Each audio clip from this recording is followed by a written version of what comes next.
నమస్తే, welcome to prime news బులెటిన్ల ముందుగా headlines. రైతు భరోసాపై కీలక అప్డేట్, అమలుకు సర్కార్ కీలక నిర్ణయం.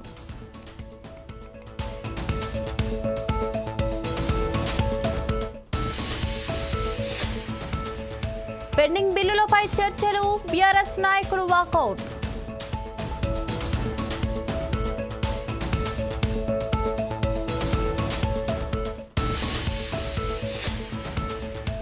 ఏపీకి పెట్టుబడులు రాని పరిస్థితి, భయంలో ఇన్వెస్టర్లు.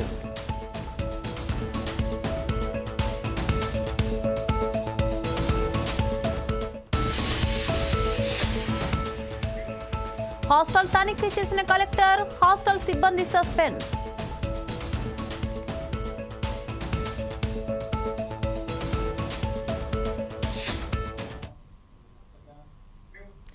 అసెంబ్లీలో సర్పంచుల పెండింగ్ బిల్లులపై కాంగ్రెస్ సరైన సమాధానం ఇవ్వకుండా సభను తప్పుదారి పట్టిస్తుందని సభ నుండి బీఆర్ఎస్ ఎమ్మెల్యేలు వాకౌట్ చేశారు.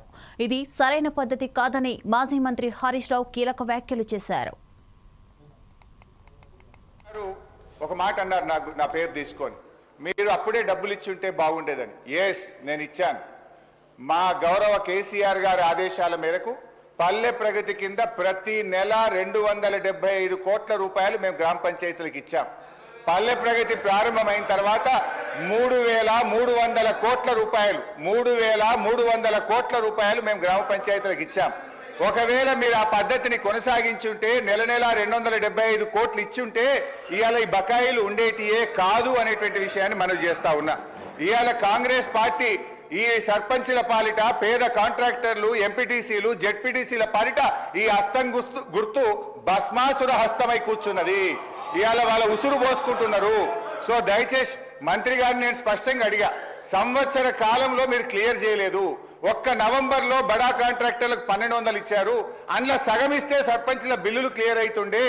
ఎప్పట్లోకి ఇస్తారో స్పష్టంగా చెప్పండి అంటే త్వరలో ఇస్తాం, చూస్తాం, చేస్తామన్నారు. ఏడాది అయినాక కూడా చూస్తాం, చేస్తామనేటువంటి మరి బాధ్యతారహితమైన సమాధానం మంత్రి గారి నుంచి వచ్చినందుకు ఈ సభ రైతు భరోసా ప్రక్రియను సర్కార్ వేగవంతం చేసింది. సంక్రాంతి పండుగ తర్వాత రైతు భరోసా ప్రారంభిస్తామని సీఎం రేవంత్ రెడ్డి ప్రకటించిన విషయం తెలిసిందే. రైతు భరోసాకు తప్పనిసరిగా లిమిట్ పెట్టాలని ప్రభుత్వానికి కేబినెట్ సబ్ కమిటీ సిఫార్సు చేసింది. గతంలో మాదిరి దుబారా జరగకుండా పక్కా నిబంధనలతో పథకాన్ని అమలు చేయాలని సూచించింది. రైతు భరోసాపై డిప్యూటీ సీఎం బట్టి విక్రమార్క అధ్యక్షతన ఏర్పాటైన కేబినెట్ సబ్ కమిటీ ప్రభుత్వానికి నివేదిక అందజేసింది. రైతు భరోసాకు సీలింగ్ పెట్టాలని ప్రభుత్వానికి సబ్ కమిటీ సూచించింది. ఎక్కువ శాతం మంది రైతులు 7-7.5 ఎకరాల వరకు లిమిట్ పెట్టాలన్నారు. ప్రజాప్రతినిధులు, ఐఏఎస్, ఐపీఎస్లతో పాటు గ్రూప్ 1 ఆఫీసర్లకు రైతు భరోసా ఇవ్వాల్సిన అవసరం లేదని సిఫార్సు స్పష్టం చేసింది.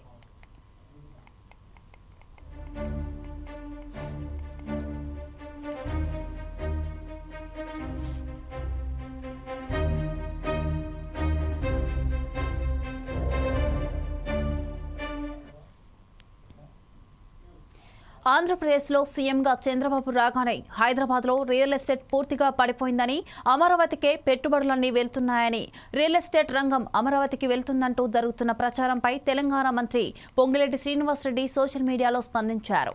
చంద్రబాబు రాగానే రియల్ ఎస్టేట్ అమరావతికి పోతుందనేది కేవలం ప్రచారం మాత్రమేనని క్లారిటీ ఇచ్చారు. ఇటీవల వరదల వల్ల అక్కడ పెట్టుబడులు పెట్టేవారికి భయం పట్టుకుందని అన్నారు. చంద్రబాబు వచ్చిన తర్వాత ఏపీలో పెట్టుబడులు పెట్టడానికి ఇన్వెస్టర్లు భయపడుతున్నారు కీలక వ్యాఖ్యలు చేశారు.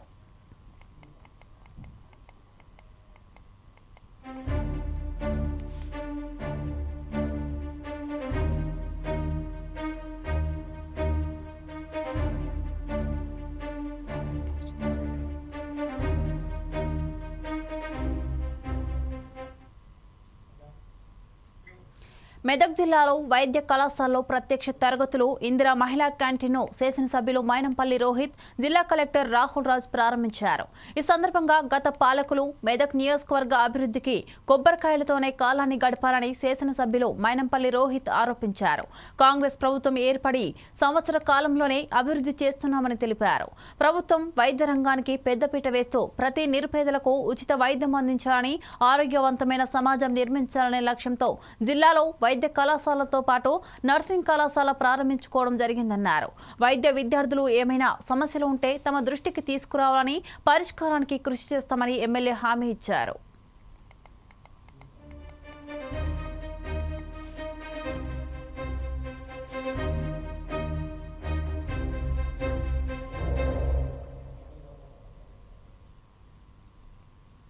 గత ప్రభుత్వము మన మెదక్ నియోజకవర్గాన్ని మరి అన్ని విధాలుగా భ్రష్టు పట్టియడం జరిగింది. మరి మెడికల్ కాలేజ్ అని చెప్పి మరి కొబ్బరికాయలు కొట్టుకుంటూ మరి రిబ్బన్లు కట్ చేసుకుంటూ మరి గతమంతా మరి గడిపేసిన నేపథ్యంలో మరి మనము గెలిచి సంవత్సరం కూడా కాకముందే మరి మెడికల్ కాలేజ్ని ఓపెన్ చేసుకొని ఇవాళ ఫిజికల్ క్లాసెస్ ప్రారంభించుకుంటా ఉన్నాం.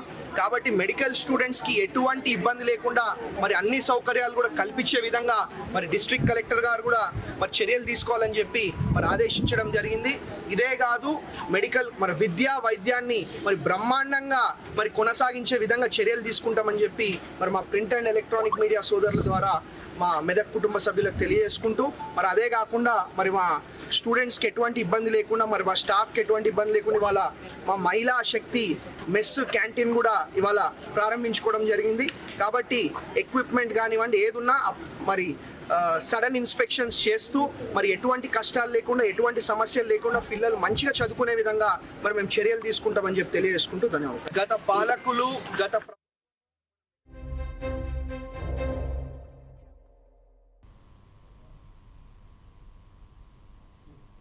భువనగిరి పట్టణంలోని తెలంగాణ సోషల్ వెల్ఫేర్ రెసిడెన్షియల్ హాస్టల్లో కలెక్టర్ హనుమంతరావు తనిఖీలు నిర్వహించారు. మధ్యాహ్నం భోజనంలో కొత్త మెనూ పాటించడం లేదని ఆగ్రహం వ్యక్తం చేశారు. గుడ్లు సరిగా లేవని, పెరుగుకు బదులు మజ్జిగ పెడుతున్నారని, పిల్లలతో పనులు చేయిస్తున్నారని కేర్ టేకర్ రమేష్ ను కలెక్టర్ సస్పెండ్ చేశారు. స్కూల్ ప్రిన్సిపల్ కు షోకాజ్ నోటీసులు జారీ చేశారు.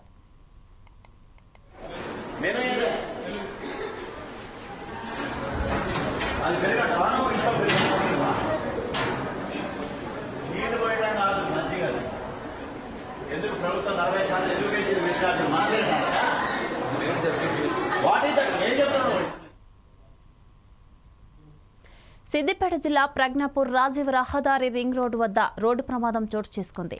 జగిత్యాల డిపోకు చెందిన ఆర్టీసీ బస్సు హైదరాబాద్ నుంచి జగిత్యాల వైపు వెళ్తున్న ఆర్టీసీ బస్సును కారు ఢీకొట్టింది. ఈ ప్రమాదంలో కారులో ఉన్న ఓ గర్భిణీ స్త్రీకి, మరో 5గురికి తీవ్ర గాయాలయ్యాయి. క్షతగాత్రులను స్థానికులు 108 ద్వారా గద్వేల్ ఏరియా ఆసుపత్రికి తరలించారు.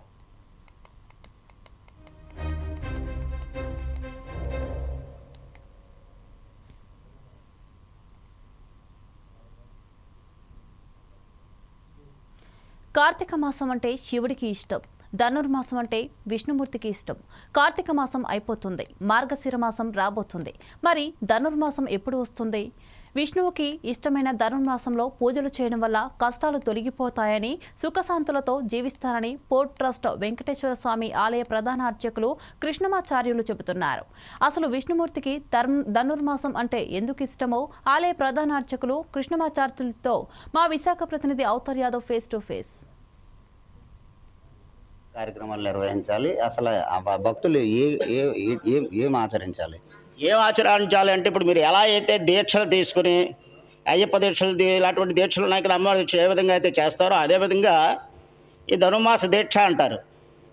నెలగంట పెట్టిన దగ్గర నుంచి ఆ నెల రోజులు కూడా తెల్లవారుజామునే లేచి పరిశుద్ధులై శుభ్రంగా స్నానం అది చేసి స్వామివారి యొక్క తిరునామం ధరించి అవధాదేవి యొక్క అష్టోత్తరం పూజ ఉంటుంది. లక్ష్మీ పూజ ఎలా అయితే విధంగా ఉంటుందో అదేవిధంగా గోదాదేవి పూజ ఉంటుంది. గోదాదేవి అష్టోత్తరం ఉంటుంది, అర్చన. ఆ అర్చన చేసుకుంటూ దీపారాధన చేసుకుంటూ రోజు ఒక్క పాటలు ఉంటాయి కదా, ఆ పాటలు కూడా నేర్చుకుని రోజు ఆ పాటతో మంగళహారతి ఇవ్వాలి. పూజా సమయంలో మంగళహారతి ఇవ్వడం, చామరాలు ఉంటే చామరాలతో వీచడం, ఇలాంటివన్నీ చేయడం. రోజు కూడా 4 రకాల భోగాలు చేయగలిస్తే, లేదా పులగం భోగం అంటారు, అంటే పొంగలి, అది కంపల్సరీ చెయ్యాలి. విశేషమైన పాటలు ఉంటాయి. ఆ రోజులు ఏం చేస్తారంటే దేవాలయాల్లో ఒక పాటికి ఒక విధంగా నైవేద్యాలు ఏర్పాటు చేస్తారు. కూడారే ఉత్సవం అని చెప్పేసి ఉంటుంది. అంటే ఈ స్నేహితురాళ్ళందరినీ కూడా లేపుకుని ఆవిడ ఏం చేసిందంటే ఆ కాత్యాయని వ్రతం అనే వ్రతాన్ని ఆ రోజు ఆచరించింది. అది 28వ రోజు వస్తుంది. ఆ 28వ రోజున కూడారే ఉత్సవం చేస్తారు. దేవాలయాల్లో నదులు కానీ దారులు గారు ఉంటే అక్కడికి అమ్మవారిని స్వామివారిని తీసుకుని వెళ్ళి అభిషేకం చేసి తీసుకుని వస్తూ ఉంటారు. అదేవిధంగా ఈ గోదాదేవి పూజ ఇంట్లో కూడా చేసుకోవచ్చు. ఇంట్లో కుదరని వాళ్ళు దేవాలయానికి వెళ్ళి ఆ తిరుప్పావి చదువుతూ ఉంటే మనకి రాకపోయినా అది వింటే శ్రవణానందం కలుగుతుంది, మనం అనుకున్న కోరికలు తీరుతాయి. కనుక తప్పనిసరిగా అందరూ ఈ మార్గశిర మాసంలో వచ్చేటువంటి ధనుర్మాస వ్రతాన్ని ఆచరించవలసిందిగా కోరుతున్నాం. ధనుర్మాస వ్రతాన్ని తెలుసుకోవాలి, అందరికీ తెలియచేయాలనే ఉద్దేశంతో మీరు వచ్చారు. ఆ స్వామివారి యొక్క అమ్మవారి యొక్క ఆశీస్సు ఎల్లవేళ మీకు కలగాలి. ఇంకా మీరు ఈ వైదికంగా ఉన్నటువంటి ఉత్సవాలు ఎన్నో దేవాలయాలకు వెళ్ళి ఆ ప్రాచుర్యంలోకి హిందూ మత యొక్క ప్రాచుర్యాన్ని ఇంకా అధికంగా ప్రచారం చేయవలసిందిగా స్వామివారి తరపున మా అర్చకుల తరపున కూడా మంగళాశాసనాలు ఆశీస్సులు అందజేస్తున్నాం. శుభం భూయాత్. ఇది కృష్ణమాచారి గారు చెప్తున్న పరిస్థితి. ధనుర్మాసంలో ఎలా అయితే మనం మాలలు వేసుకొని మన 30 రోజులు 40 రోజులు దీక్షలు చేస్తాం, ధనుర్మాసంలో గోదాదేవి వ్రతం కూడా అలాగే ఆచరించాలి. రోజుకొక పాట ఉంటుంది. అమ్మవారి పాటతో పాటు ఆతులు ఇచ్చి అమ్మవారికి నైవేద్యాలు పెట్టి దీక్ష చేసే విధంగానే చేస్తే చాలా మంచి జరుగుతుందని కూడా ఆయన చెప్తున్న పరిస్థితి కనబడుతుంది. కెమెరా పర్సన్ మహేష్తో అవతార్ యాదవ్, 4 Sides TV, విశాఖపట్నం. నందిగామ నియోజకవర్గం చందర్లపాడు మండలం చింతలపాడు గ్రామంలో స్వయంభుగా వెలిసిన శ్రీ నూకేశ్వరి అమ్మవారి తిరునాళ్ల మహోత్సవ కార్యక్రమాన్ని ప్రజలు ఎంతో అంగరంగ వైభవంగా నిర్వహించారు. 4 రోజుల పాటు విశేషంగా నిర్వహించిన తిరునాళ్ల మహోత్సవంలో ప్రత్యేక పూజలు చేశారు. ఈ కార్యక్రమాన్ని వీక్షించడానికి ఉమ్మడి కృష్ణా, గుంటూరు జిల్లాల నుంచి వేలాది సంఖ్యలో భక్తులు తరలివచ్చారు.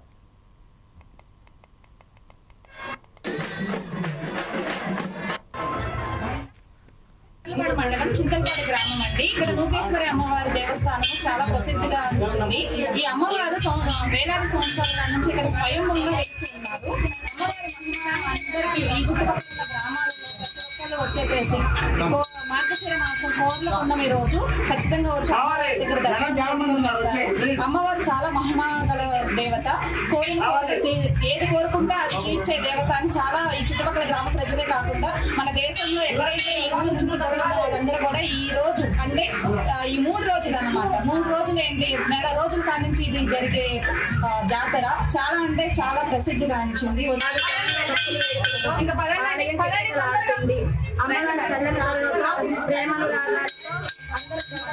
అందరూ చక్కగా ఆశీర్వాదంతో అందరూ చల్లగా ఉండాలని పాడి బండలతో అందరూ చక్కగా దీవించాలని. ఇవి bulletin updates. Keep watching 4 Sides TV.